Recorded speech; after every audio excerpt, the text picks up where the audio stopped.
I got it. Welcome back, Unbox viewers. It's been a minute, and we're finally back. I am one of the founders and hosts of Unbox. My name is Ace, and I'm joined here with my co-host and co-founder, Mr. Wes. Hey. Hi.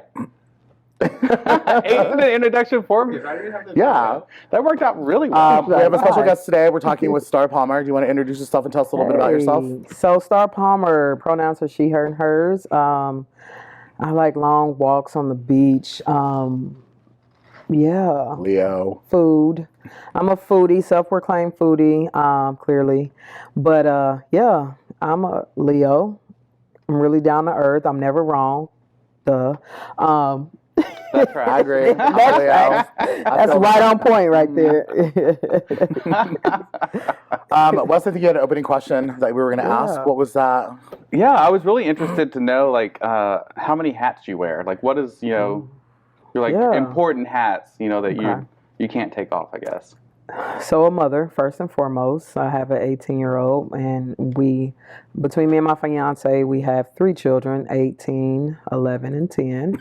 They're all getting ready to, they're all boys, too. Oh, my gosh. Pray for me. I would say a parent first, a fiance, a home life, and then executive director for Art Spot KC. Professionally, yes. This is our space. Also, I am currently the president of Kansas City Pride Community Alliance. I've been involved in a lot of outreach efforts over the last decade or so, probably more than that when we talk about providing safe spaces for LGBTQ individuals, specifically lesbians and people of color. Over the last few decades, being able to provide those spaces have been monumental. I played tackle football, women's tackle football. What? Yeah, for the Kansas City Glory. Make sure you follow, like, subscribe, all that good stuff. All right. I'm also a member of the Masculine of Center service-oriented fraternity, Alpha Psi Kappa Fraternity Incorporated. So, What do they do? So we do community service events. We're always out in the community. It's a national organization. It's non-collegiate. So one of the biggest things in college culture is becoming a member of like a D9 organization. So you have your Greek, historic black organizations. They're more diverse now, but I always wanted to join one, but as a woman, I'm like, I don't want to wear the dresses and the pearls, or I don't want to, do all of that. I did not know. And so now having Greek organizations that are for LGBTQ folks, so I can be in a fraternity as a woman, or we have a full family of organizations that you can check out for trans folks, for women, for Masculine Center, lesbians. Wow. We have a family of 5 different organizations. Wow. And there's a ton of other options, but Alpha Psi Kappa Fraternity Incorporated is the best, of course, because we're us. But we've been around since 2002 and just providing family outside of family for folks who may be in college, who may not be. You just have to graduate high school and be mindful of your community and serve your community in some capacity. So. Can I ask how old you are? Yeah, you can. Can you answer that? Oh. I am 41. Are you from the Kansas City area? I'm 42. Oh, okay. I'm 40. Yes. Oh my gosh, 40 Club. I am born and raised here. Born and raised? Casey K, Casey Mo. Casey Mo. Casey Mo. Is your family from here originally too?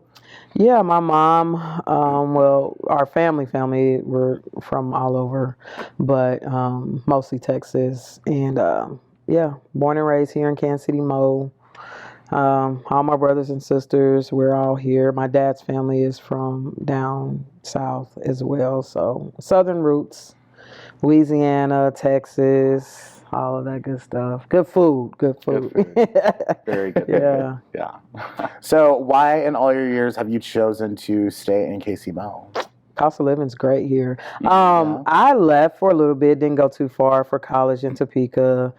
Midwest is home. I visit coastal areas, and I'm very frugal. So I look at, the cost of living, what the jobs are paying.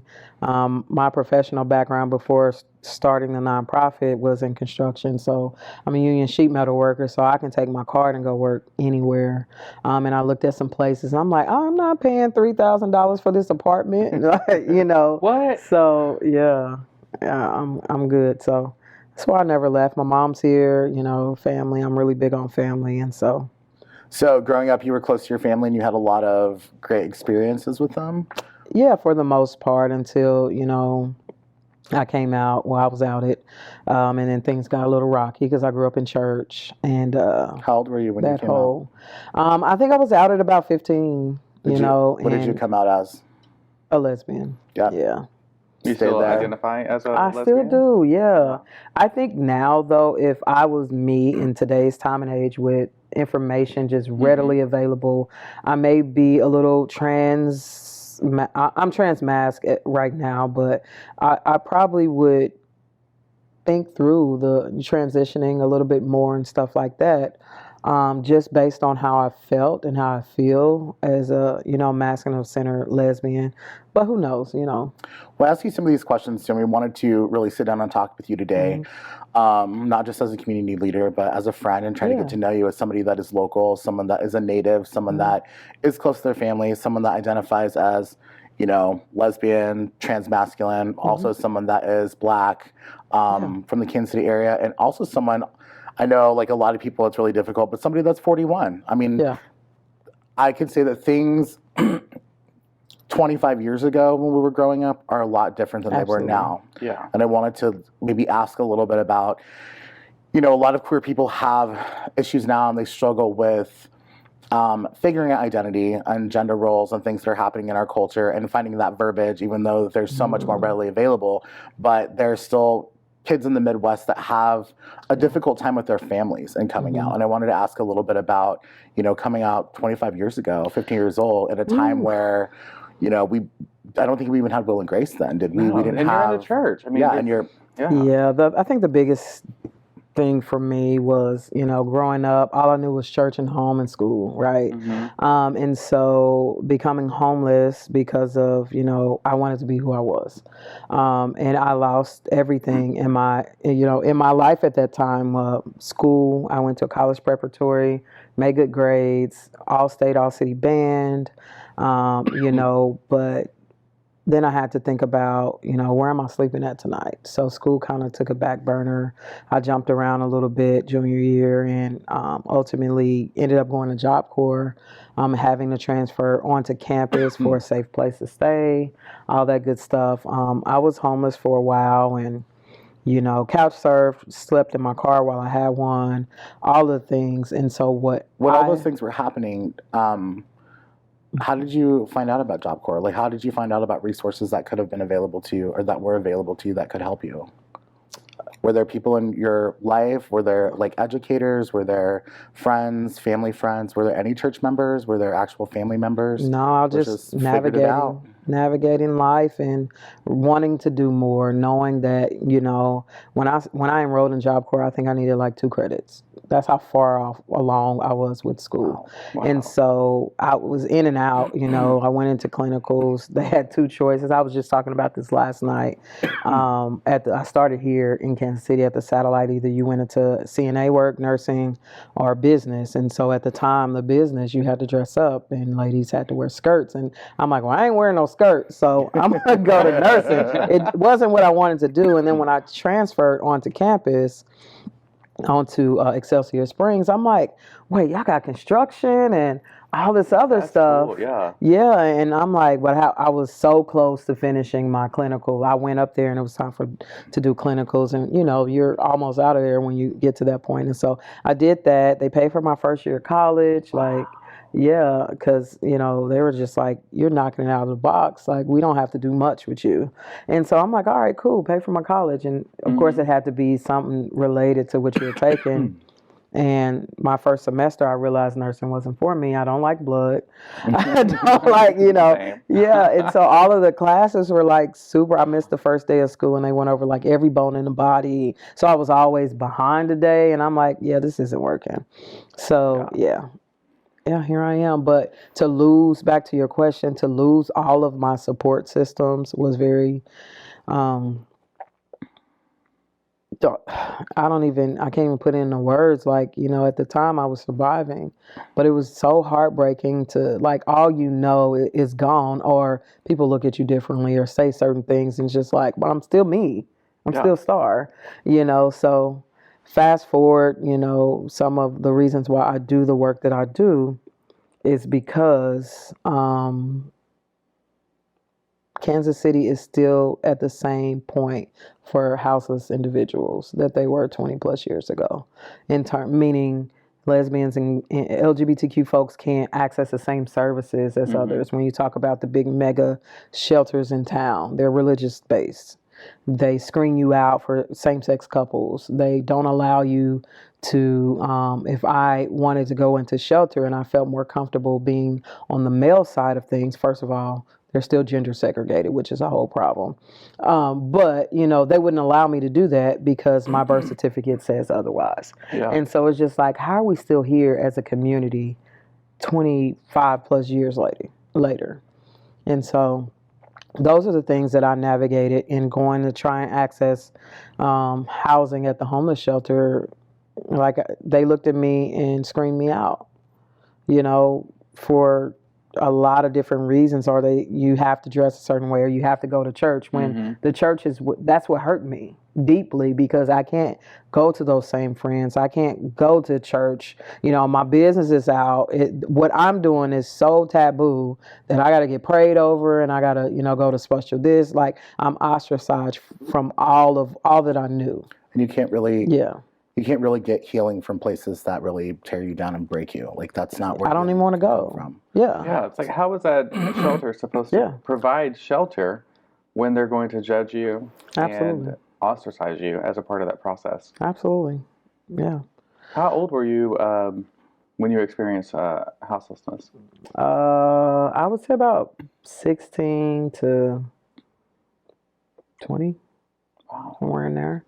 I did what I had to do. I couch surf. I stayed in places that, that I was making a lot of bad choices back then. How did I survive? Yeah. I did what I had to do, whether that's selling drugs, doing drugs, like clubbing, stealing, I did all that stuff. And so it's a miracle that I made it out without having, this long list of, there's a lot of people that don't make it out, whether they are coming out with records or health issues that don't go away, or, it's just a lot. Yeah. I mean, yeah. How do you think that you did come out of that? Just really honing into like my upbringing, I always stay true to, like, I know right from wrong, right? I know that what I'm doing is wrong and I don't want to go deeper into this. Or, one day I struggled with substance abuse and I got a really good job. I'm downtown. I'm opening my bank account on my lunch break across the street. And I had, so I had a flashback of what I was doing the night before, and visually I'm like, what the hell is this doing in my pocket? And I'm just like, that's it. I gotta change. This is silly and stupid. And just being around the wrong group and wrong crew of friends, where folks should have been encouraging me to go to school. They're like, here, do this, try this, do this drug, or let's go steal, or whatever the case may be. And, I still love those individuals, but I look back on it like, you should have really been pushing me to do better with myself, so. Do you still have relationships with some of those individuals? Not really. No? I speak, but no. And it's not a hate thing, I still love folks, but sometimes people are still right where you left them. And, that's who they are, and what they do doesn't determine who I am and what I am to become. And so you grow. We should all be growing as adults, and so. I say rise above your rearing. Yeah, for sure. So, like, at what age or what point do you think that you started seeing a shift in your mindset and really started realizing the things that the things that you champion for now, when did you start realizing those are the things that I want to start working on? Those are the things I want to start doing? Man, that's a hard one. It took a while. You know, my son came around when I was 23. And so that's when I hard stop, you know, because hard stop with everything, the clubbing, the drugs, all of that. And because I'm like, I have purpose, right? And I tell my son all the time, you saved my life, because who knows where I would have been. But now I have something to live for, someone who depends on me. So I have to like get it together. And so I spend that next probably 8-10 years like just establishing a foundation for my family. Can I ask you a couple of personal questions about that? So you identify as lesbian. Did you have, how did you have your son? He's not biologically mine, but my girlfriend at the time found out she was pregnant on our first date. She was like, I'm gonna just tell you this now. This happened to me earlier today, but you know, I plan on having an abortion. And I'm like, don't do that. Why? And I'm like, I promise you, I don't care what we do, I'll be there. And so she allowed me to be in his life, and she signed over custody when he was 3 days old to me. So do they still have contact? Do you still have contact? He knows his mom. He knows his dad. I never wanted him to not, you know, because my family is small and we're not the closest, you know, but he knows his biological family, and he knows his brothers and sisters and all that. And it's no ill will, but, you know, I appreciate her for allowing me to take him and let him. You so powerful. First of all, first date, like that's a lot. I remember I had steak that night. I was just like, okay, yeah. But were you doing well by then? I mean, did you have a job? Were you out of your like houselessness? Was that kind of I need to start building now that I know that this is something that's happening? I was still figuring it out. I worked at UPS part-time. She lived in like subsidized housing, and I'm like, we gotta do better. Something's gotta give. And so that's when I went to school a few years later for construction. And I got in the union after that training. I did my apprenticeship for 5 years, and just really was fortunate to have partners after that could help me, because my first partner after that, I'm like, I don't know what the hell I'm doing, you know? Like, he's crying, you know, is it this, is it that? And she had 2 children already. She was like, so she came in and she really showed me how to be a parent. And I thank her for that. But we had our issues as well too. But, and then growing from there is just always, let me educate myself on how to be a better parent. But being able to have a high paying job helped out on the financial aspect. How did... it just sounds like so much adversity in your life. I mean, being from a religious background, being a woman, being Black, being a mother, being, you know, houseless, dealing with substance abuse, like all this adversity, like what? And working in an industry that's like male dominated. 100%. Like, that was hard. Oh my God. How did you navigate that? Like where... In the world, number 1, did you find time? Number 2, what did you sleep? Number 3, like where did that fire? I mean, I can attest because you're a Leo, but like, where did that fire come from all the time? Like, where do you? Oh man, I have really. What fed your well? Did you have like something that really was? I'm just resilient. Like my mom was a very resilient Black woman, and she was a single parent. Watching her get up and ride the bus for like an hour and a half, 2 hours each way. Every day to go provide for us. I'm like, there was no excuses. Like, I got to get a job. I have to work to feed my family. And so I think a lot of that is just watching a strong Black woman throughout my entire life, even though, you know, my orientation and all that caused some riffles at the time. Riffles, I put it together. You saw what I did. But, you know, and yes, you're right. Being in a white male-dominated space, being a lesbian, a Black one, like being able to run the same line they ran, quicker, faster, better, they hated that, you know? And it is very, if I paint the picture of my union, it's, say for every 1,000 people, you maybe have 25 minorities, and most of those are white women. So it was not a lot of us, you know? And it still is, and then which is what we're seeing now in professional football. It's like you have people with the talent, black coaches, but it's not a lot of them that'll make it to the head coach position. It's the same with businesses in our union. There's not minority owners because you don't even let us in to learn the trade. Right. So how do we make it to that position? And so what that outlook and what I experienced helped me walk away from that. I don't care how much you're paying me. I can make $100,000 a year doing that kind of work, but don't for real. And yeah. I think it comes back. Yeah. I could see stepping away from a job regardless of the money because it doesn't fulfill you. Yeah. I mean, absolutely. it will drain you dry if you don't have that fulfillment from your job. And it's not that the job has to be something that you love and or something like that, but it has to be something that doesn't take away from who you are. Yeah, for sure. And they want, and if you do make it up the ranks, you have to be a very specific type of person. That'd be a yes person. Oh, like I'll run the work.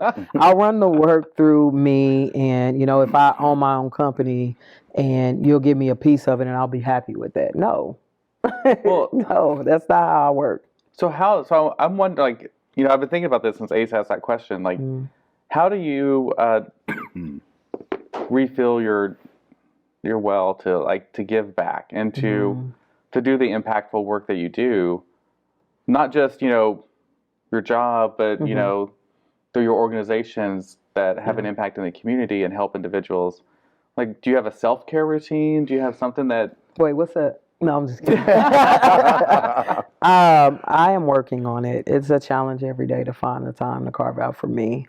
A lot of that is because I see so much of myself in people that need the assistance that I provide or that the organizations provide that I volunteer with.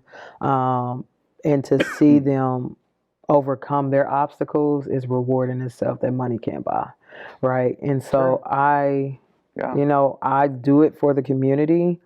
And it's been hard. It's not easy to figure out working nonprofit is working nonprofit. I mean, you don't do it for the money.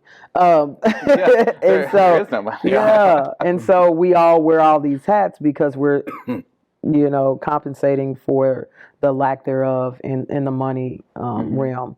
But I was fortunate enough when I was making a lot of money to listen to people who were older and watch them, if we got laid off, lose everything because they were living above their means. And so I said, if I'm making $43 an hour, I'm going to live like I'm making 20.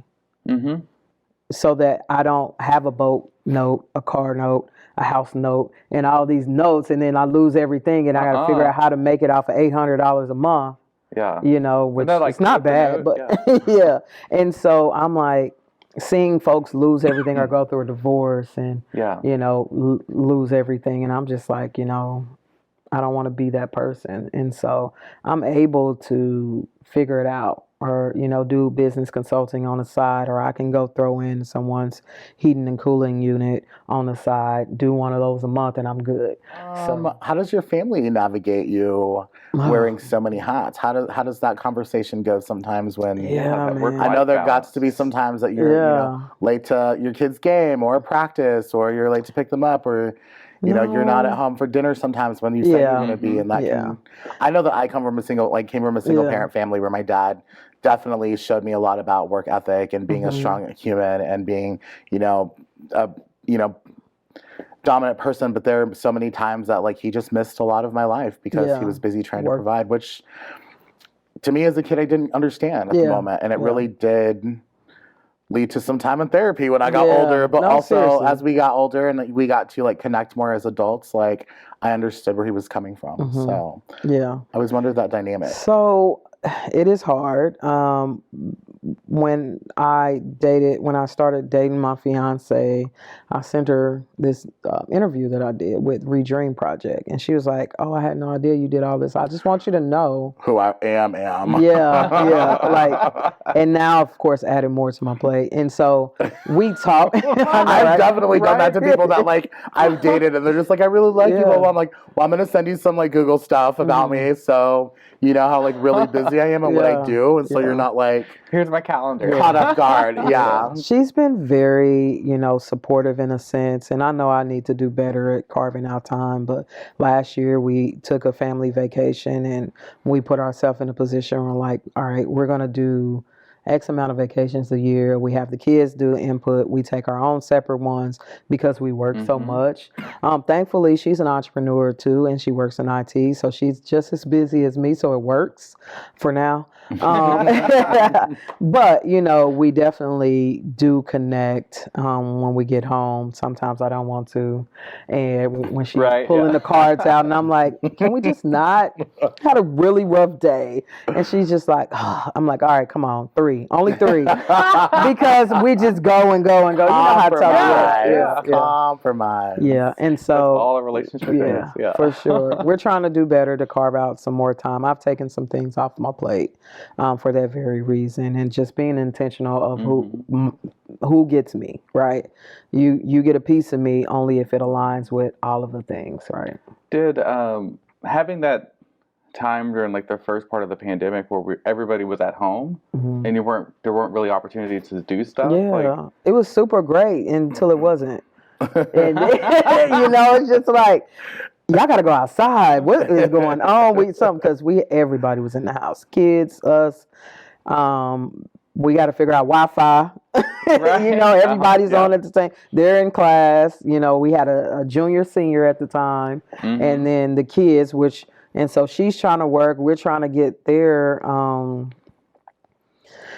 stuff was very different for elementary versus high school. So he's self-sufficient in imagine elementary. doing it. She's got to be the teacher. We're the lunch lady. We're the, all the things. And then it got interesting at times too. Like we'll see a kid run by. I'm like, what the heck are you doing? What is going on? You're in class. They're in class doing a scavenger hunt. First person back with something yellow wins. And I'm like, so there's moments where we're just like, what the heck is going on in this house? Animals are barking, the dogs, the cats are running. Yeah, we only have one of each, but it was a very interesting time. And then, so for me, my work kind of never stopped. We were taking the food truck out, feeding the homeless, and working here, just getting some stuff out to people throughout the pandemic. So I still was working, trying to stay safe and not bring stuff home.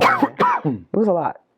Yeah. So, speaking of work, what is our spot? Like, Well, so, it's just a nonprofit set up to help LGBTQ community members become more sustainable, whatever that means for them.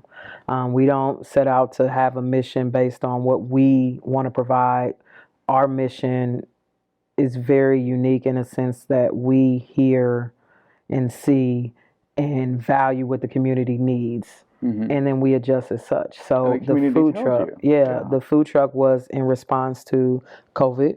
All the soup kitchens closed. People were trying to figure it out, what's going on. And the homeless community was without hot meals. Yeah. And so, our housing program was something that me and the other founder, Melissa, we worked at another organization, and one of the jobs for me as the advocacy person and outreach manager was to help find a safe place for folks that were escaping DV situations, domestic violence.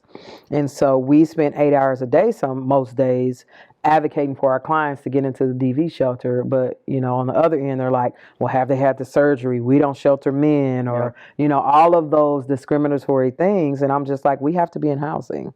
We have to be in housing for our community so that they don't have to field these questions can you imagine being in that position and having those doors shut? I'm going to go back to my abuser because... What are your options? Yeah. Living on the street. Yeah. I mean, that's your other option. And so that's kind of how we got Lionhouse, the housing arm of what Our Spot does. We run a youth shelter right now. It's 14 rooms. We're still one occupant per room because of COVID. And so that's for young adults. We saw that there was a huge need, and they're more vulnerable, of course, being 18 to 24. And we partner with the school district and some other organizations to set aside some beds for 16 to 18-year-olds to make sure they have a safe environment environment for school. We do respite throughout when colleges are on breaks for Christmas or spring break. Some people don't have a safe place to go, and so we allow them to come into the house. We provide meals, all food, and utilities, and everything. They get their own key to their room. They have their own space. We have a huge green space in the backyard. It is beautiful. Yeah, we're getting chickens. We're getting some fruit trees coming in. Yeah. How come I've never been there? I don't know. You got to come over. Nobody's ever invited me. Wow. So we got to definitely get you over. And how long has our spot been going on? 2016. I formed it out of anger, and just like passion. Passion, anger, all the things.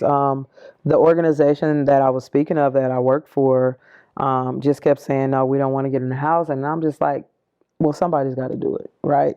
And a lot of triggers for me is just like I was these kids 20 plus years ago, and we're still having these issues, and the people that have the control to change it don't want to.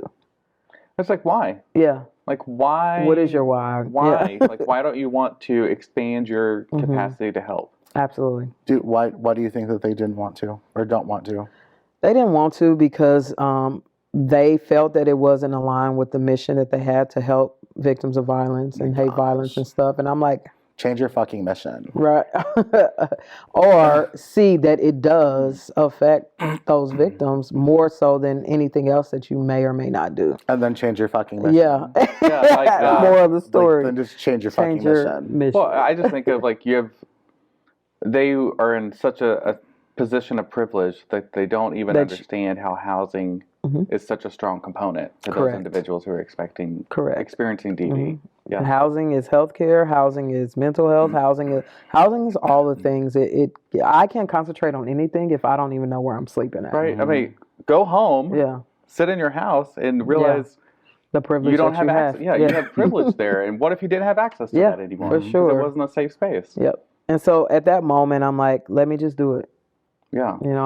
The amount of time it's going to take me to convince someone else who may or may not be on the board next year, it's just like, it's pointless. And so that's 2016, got my nonprofit status, formed my board, had some really great partners. Some of those folks moved away and, life changed and stuff like that. And we started off we did a partnership with the city of KC to provide a safe space for young adults doing Q Nation throughout their mayor's Hot Summer Nights tour thingy. We saw about 500 youth over the course of 2 months. Wait, what is Q Nation? It was a project that we did, our very first project that our spot did, and it was to provide a safe space for high school age youth. That's awesome. To go. We utilized Brush Creek Community Center, and we did some events, but we also did stuff like knowing your rights while you're in school, Title IX stuff, all the way to pageantry 101, ballroom 101. We had a huge ball with cash prizes and all that stuff. Just introducing queer culture to young adults. And one of the reasons why, at the time, I ran a youth program that was at a church. And I'm like, we're going to move this program to a community center. And a lot of folks didn't understand why. And I'm like, well, here's why. Because as a queer individual who may be Black or not have supportive parents, how do I explain getting dropped off to this gay program, at this church when I don't even go to regular church or whatever the case may be, but I can get a ride to the community center. I'm going to play basketball or whatever. And so providing a safe space for folks to navigate it how they needed to. And we've had parents that came up and was just like, I don't want my kid doing this and going to this gay shit and blah, blah, blah, blah, blah. And I've had to teach my workers, like, this is how you de-escalate this, because this is how the Black and brown, well, a lot of people, I won't even put it on us. This is how folks this is their outlook on queer culture or queer things. And it's just like, if you don't support your child, let me tell you what could happen. And working with those type of parents and that one specifically to really get them to understand you don't want to lose your child, based on your religious beliefs or whatever. At the end of the day, they're still your kid. And so this is why, again, I do what I do. And the mission of our spot, it changes to what we need it to be, because maybe hopefully one day we don't have to, deal with so many homophobic, religious-based homophobia in general, transphobic individuals, or whatever the case may be. We have organizations that do stuff like we're working only with DV survivors. We have organizations that want to tackle bathrooms, or whatever it is they wanted to do. And we're talking basic needs here. If I don't have anywhere safe to stay, you're not worried about. I don't care. That. I can't even get it out. That. Yeah. So, how do you handle discrimination? Like you listed, numerous ways that individuals can be discriminated against. Like, what advice do you give, like, your staff or yourself? Like, how do you handle that? Man, so I lean on other organizations. If that's the road that they want to be in, great, because we all need our missions, right? We have to do things. I lean on them. Like, if I have someone who got discriminated against in a school setting versus employment setting or whatever, I call those organizations and I work with them, with my client. I've said in court, and through court cases, I've talked to FBI, I've talked to police. Like, we truly take our clients and advocate with them. We don't just co-transfer them off to another organization. So also holding the organizations accountable while we're at it, because if we're being honest, people kind of fall through the cracks at times. And so, wow, it's a lot, but we try not to overstep. Like, if we're not doing DV work, we're not going to, like, get make in that that your lane. focus. Yeah.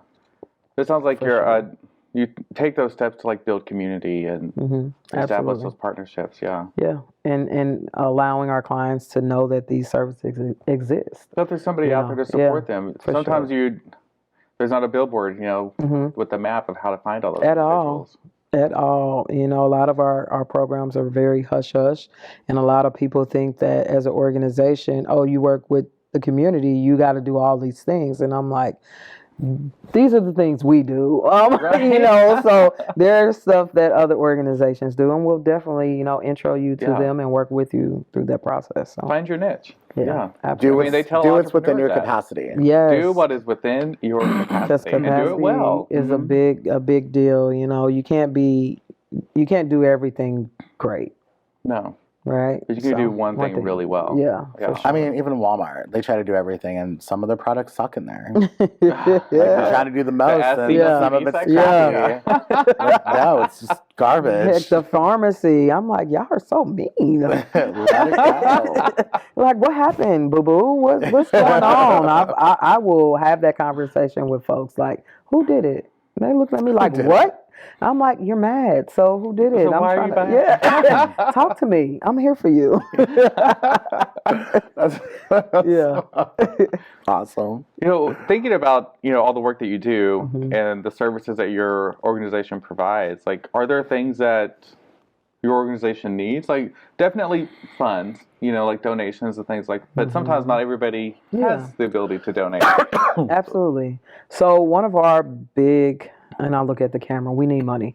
One of our big, any nonprofit, right? Make it rain. Yeah. One of our big outlooks on things is, we do value time, right? I value time more so than, yes, we can give folks a write a check. Great. But are you going to come in? Are you going to spread the word, which doesn't cost you a dime?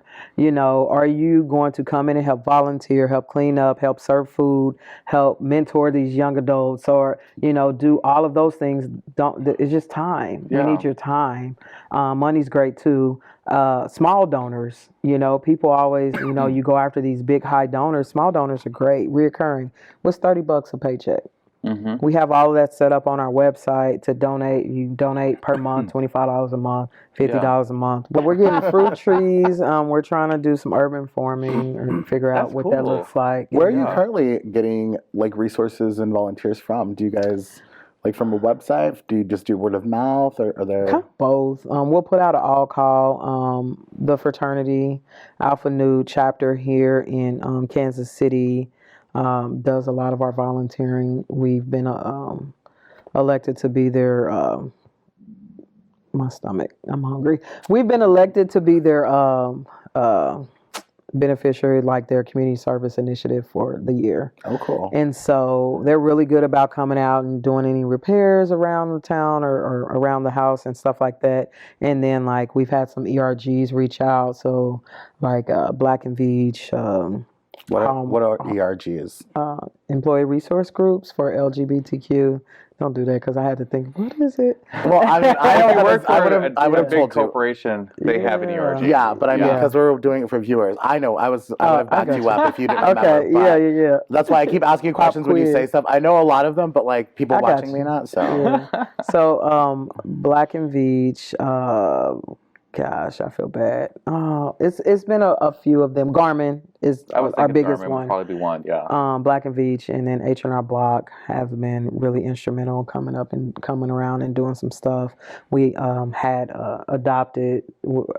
We had opportunities to adopt our youth house residents and our scatter sites residents for Christmas, and they were very instrumental. Oh, and Blue KC as well. So we often have opportunities for, we had some graphic design volunteers, we had some IT volunteers. So bringing your professional talents or pastime talents to us is always helpful. We have an administrative volunteer that's like, I'll work on some of your formatting forms for you. Yeah, so cleaning up, making a meal, dropping a meal off, dropping some personal hygiene stuff off. People do that often. Donating old clothes, shoes. So there's stuff so like many that. ways that Yeah. somebody can Volunteer. do something. Yeah. And then sorting our clothing closet over there. Yeah, it's just a lot coming in. We have life skills every Wednesday from 4 to 8 here.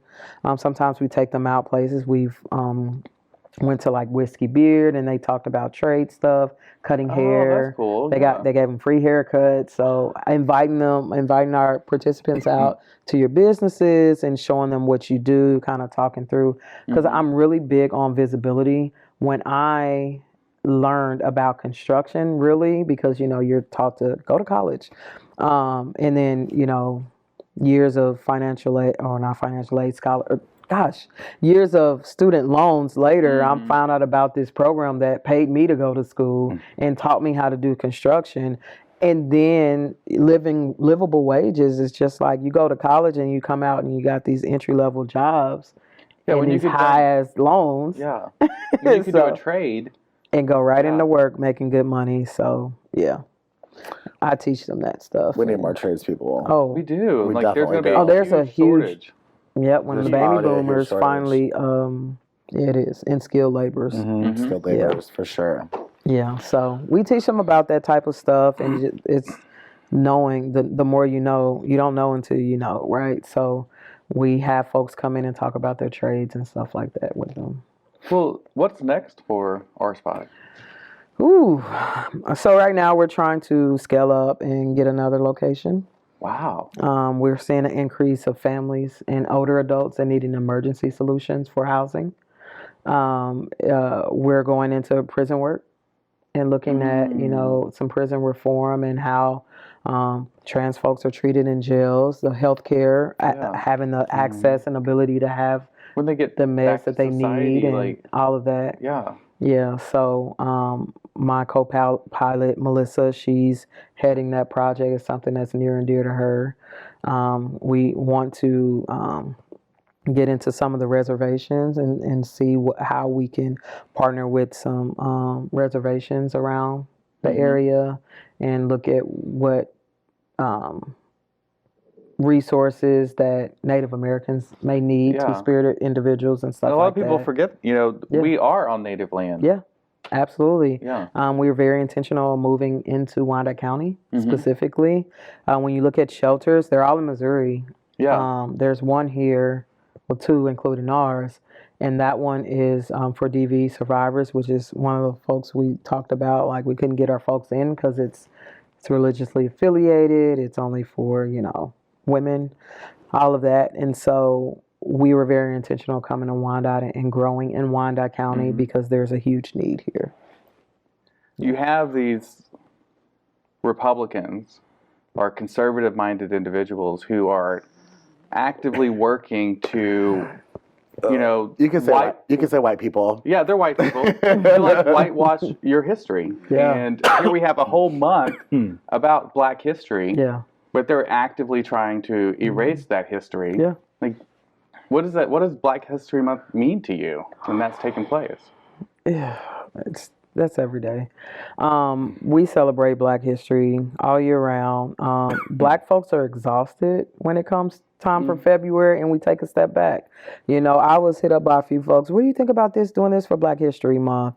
Like, we want to highlight. You know, everybody wants to highlight the old figures, and I'm like, I think this is such a conversation I had with Wes too. When he when Black History Month, he's like wants to jump on it, and I'm like, why? Like, because like our country like recognizes this is your time. But to me, I'm like, for Black people, for people that are people of color, like that's every fucking day. Every day we are breaking barriers because you can't take the color of your skin off. Like it's just apparent. It's apparent when you walk outside, when you go to a bank, when you go to a grocery store, when you pump gas. Like it's apparent every day that you're not white. I teach my kids that you are Black history. Oh, that's powerful. Every day that you're above ground and doing whatever, and even your legacy, like you are Black history.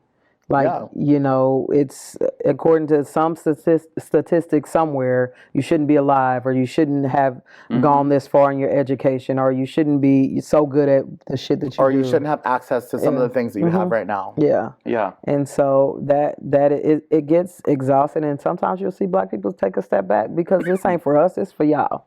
You know, to feel better about you. Yeah, that was the takeaway that I had the conversation with Ace. Like when I thought more about it, I was like, Black History Month is for white people to acknowledge Black history. Oh yeah. Well, and it's great that a lot of white people and a lot of organizations really want to put those billboards up and really name those Black historians and like give them that platform. But I'm like, why can't you do that every month or every day? Or Plus, go support a Black business in your city, in your town. Buy a book from a Black author in your city, in your town, all day long, not just this month.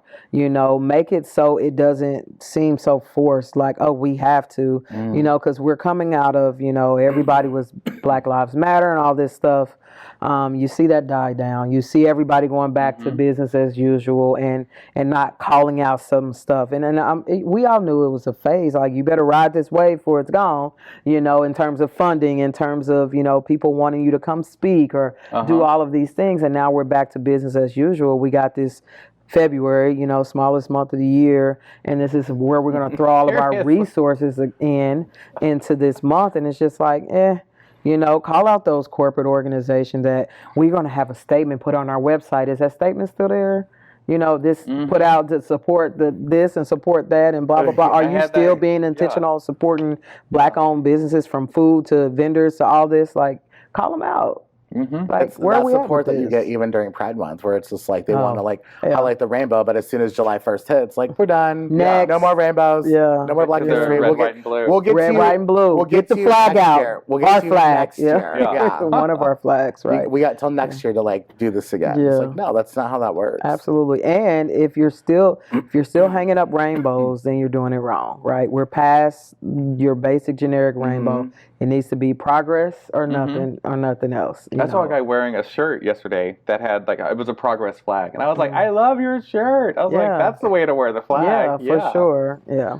I mean, I think it's the times outside of Black History Month, outside of Pride Month, where you really start to understand and see the people that really, really do care about the mission, or the people that are just being performative for those weeks. Absolutely. That they want to be that visible, and that visibility that they're giving for that culture or for whatever is like, they're actually just giving that visibility to themselves as well, and just wrapping it around with a rainbow flag or what we did, a justice like fist or whatever. Yeah, it's not real.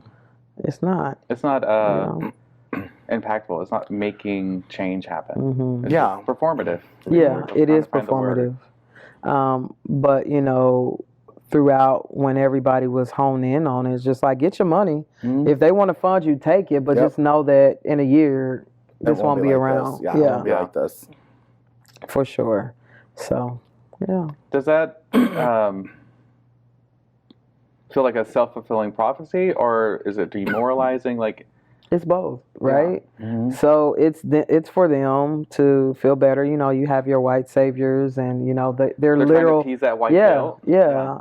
I'm gonna do this for all the never mind, but you know, No, it is. No, they are. yeah, You yeah. can say it, And yeah. so this is what they do, and it's just like I mean, we it's have that demoralizing to us as a. we have those in queer culture as well. For Oh, yeah. Black people, Oh, for yeah. people of color, we have those white Yeah. saviors there as well. Mm-hmm. Try You to are do that right. work. It's just the BBC. That's it. They don't respect you. Everything else that they live by is like you're just You'll suck a black dick, but you won't date it. I yeah. was gonna say, Like, for me personally, like if you could have told your younger queer self one big piece of advice growing up, what would that piece of advice be?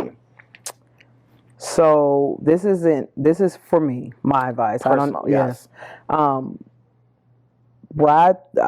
would have told myself, you know, I was very headstrong of like, this is who I am. You can't stop it. Sometimes for me, I think back and like, I could have dealt with the homophobia in place because I know I was strong enough to deal with it, to stay safe and to navigate where I needed to go for a little bit longer. You know, because I lost a lot of things. I lost scholarships. I lost a lot. My family, my everything. And if I would have, you know, I was running out the closet shooting rainbows. You know, if I would have eased into it. By no means am I saying, you know, damper who you are. But as a kid, it's just like, you know, I'm not saying I'm throwing a fit, but it's just like, this is who I am. You don't like it, I'm out. I'm gone. You're not going to do this. And if I could have stayed safe a little bit longer, I would have, who knows where I would have been. I don't take away my life experiences and what I've overcame, but I can only imagine where I would be without having to struggle that much. I think a lot of queer people do that, and I think that that's a very, very good piece of advice. I think it's very valuable. I think when you're young, it feels more important to be loud and seen and heard than it is to listen. Yes. And I think sometimes listening is often the better path to take than to scream. Absolutely. Yes. Yeah. For sure. Well, Star, thank you. I'm going to ask a couple more questions. Oh. Can I do that? Yeah. I can ask you 2 more questions. Okay. I want to ask you personally, what makes you feel most empowered? Ooh. I think I feel most empowered when I have the ability to enact change.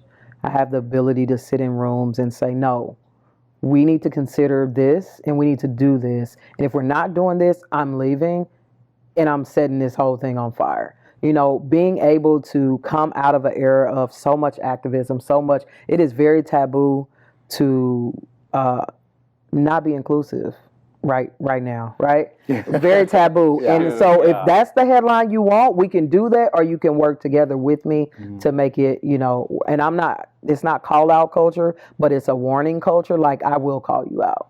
You know what I mean? But I'm going to call you in for a second and we're going to try to fix it. But if that don't work, I just, you know, and it's all in the wording. It's just like, I just don't want it to get out that you don't want to work with. This seems like you don't, you know, the optics of things. And, you know, and so for me, you know, I feel so empowered to be a voice for so many people. You know, and I don't say that as in I'm going to, you know, make all those decisions, because I consult with the community as a whole. If I know that I've administered 1,000 surveys and everybody is saying we need to be doing this, or this is where I need help, then I'm going to put us in this room as a community, and we're going to find us some help. We're going to create the program that the community has decided we need. So they know best. Yeah, for sure. And what's the point of putting out that survey if you're not going to listen to it? Correct. Oh my gosh, right? That part. Yeah. And my final question for you, it's a little deep. I want to end on this. You personally, as a human, as an advocate, as a mother, as a Black woman, as a lesbian, as all these things, what moves you the most? Man, world peace, love. No, what moves me? Love, peace, joy, all of those things. Growth. Seeing folks, knowing people where they start and where they're growing to be. That moves me more than any paycheck, any, you know, any good time, however you want to interpret that. But seeing growth, whether that's in my kids, in my community, at my jobs, whatever, our spot, seeing that growth. And I think I was telling you all before, it's just like someone had to come to me and say, stop. I just need you to stop because you talked about doing this 5 years ago. Look at you. You know, and I'm like, oh shit, you're right. Yeah. We got a center. We have transitional housing. We got a food truck. We have scattered sites. We have opportunities for folks to be able to take advantage of, to take that time to build and become more sustainable as adults. We're not going to put you in your own place and pay your rent forever, but we'll pay it for a year so you can get on your feet, go back to school, do whatever it is you need to do. And some people, that's all they need, you know? Just a hand little up. bit of Yeah, support. that's it. That's it. Mm-hmm. That's community. Absolutely. It is. Yeah. Well, as we wrap up, do you have anything else that you want to share about yourself personally, about our spot, about anything? About all the things, go like, follow, support, and subscribe. We don't have YouTube. Don't worry about it. We do. Subscribe. Subscribe to Unbox. You know, I love the work that you all are doing.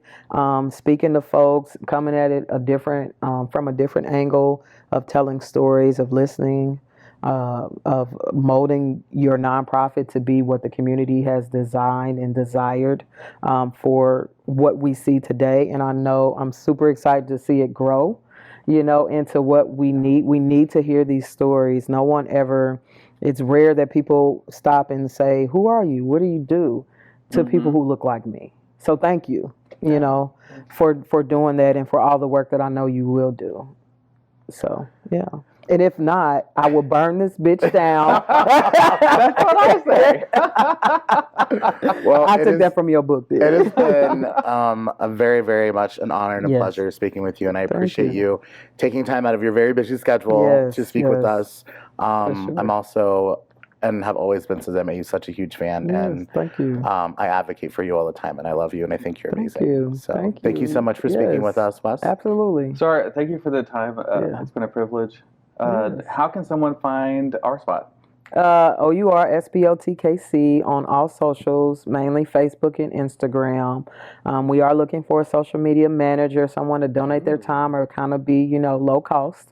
But as we grow, and we have Linehouse KC as well, our housing component has its own socials. It's a lot to keep up with. We're still a small, growing organization. But yeah, check us out. We have websites, both of those handles, .org. And they all, you know, link to each other. So follow us. If you want to volunteer, the contact us form is on there. If you want to donate, that's on there. If you know someone who is in need of housing, there is a Linehouse application for housing on our Linehouse on both websites. Please apply. We're here for 18 to 24-year-olds. There is no cost. We allow them to take the time that they need to get on their feet. We're not a 30-day shelter. We're not a kick you out overnight or in the morning shelter. We know that folks can't operate in that chaos. And so being able to give you a safe place to grow and flourish is something that is near and dear. And we do work with a lot of organizations